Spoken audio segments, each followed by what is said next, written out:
Okay guys, ang lulutuin natin ngayon ay Bicol na luto.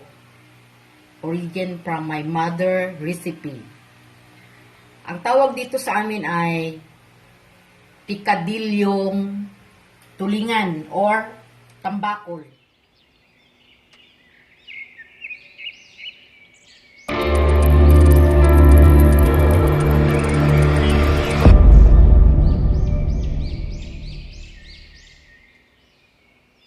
So, ang una natin gagawin guys is lalagay natin ito. Lalagay natin siya. Ayan.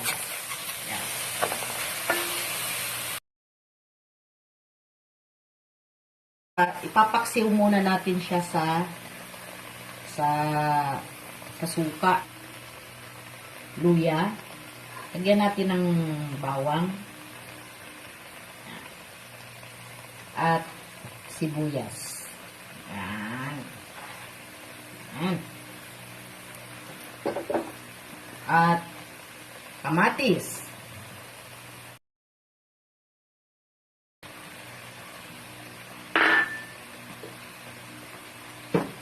At syempre, hindi mawawala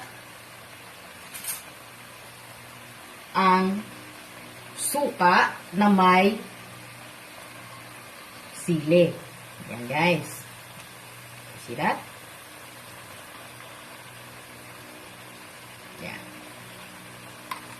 Lagyan natin ng suka. Then,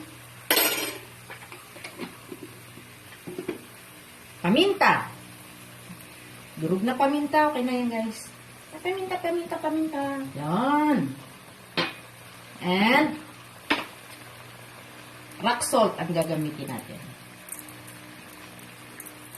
Yan. Yung seasoning guys, pwede na rin natin ilagay.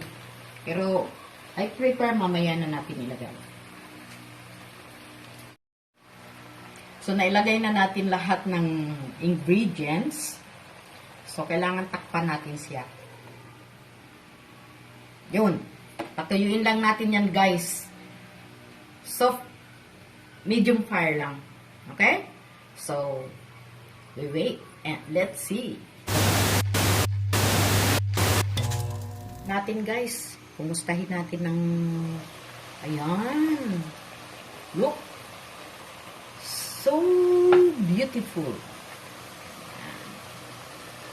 Tabi-tabi natin siya para lagyan natin ng seasoning guys.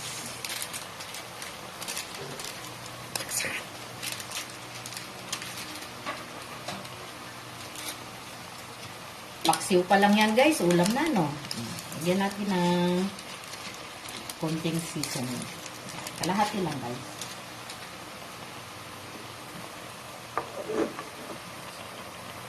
Patuyuin lang natin yan guys ha.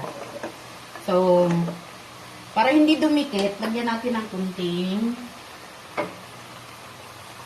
guys oh, konting oil. Yan. Para hindi dumikit. Oh.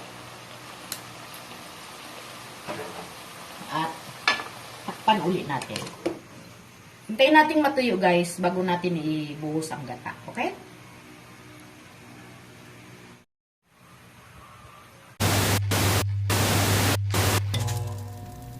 Okay guys. Look. Yan. Kita mo? Tuyo na siya. Means, luto na yung suka niya. Ngayon, bubuhos na natin ang aming paboritong gata. Press gata. Masarap to guys. Okay. Ibuhos natin sa paligid-ligid. Yan. Low fire lang guys ha.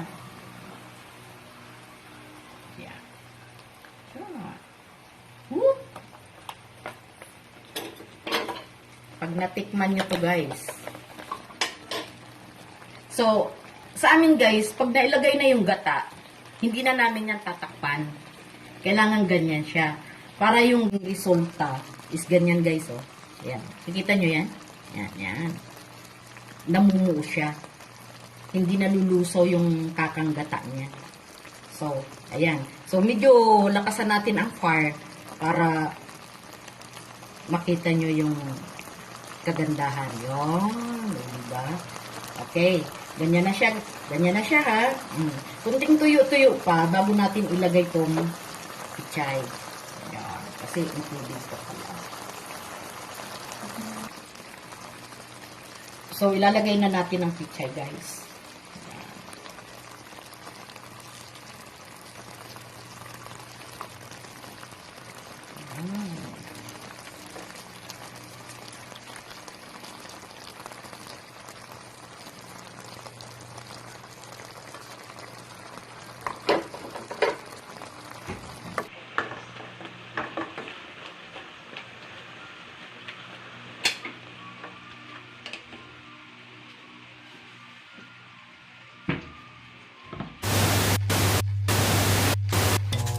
Oh, ayan na guys, oh.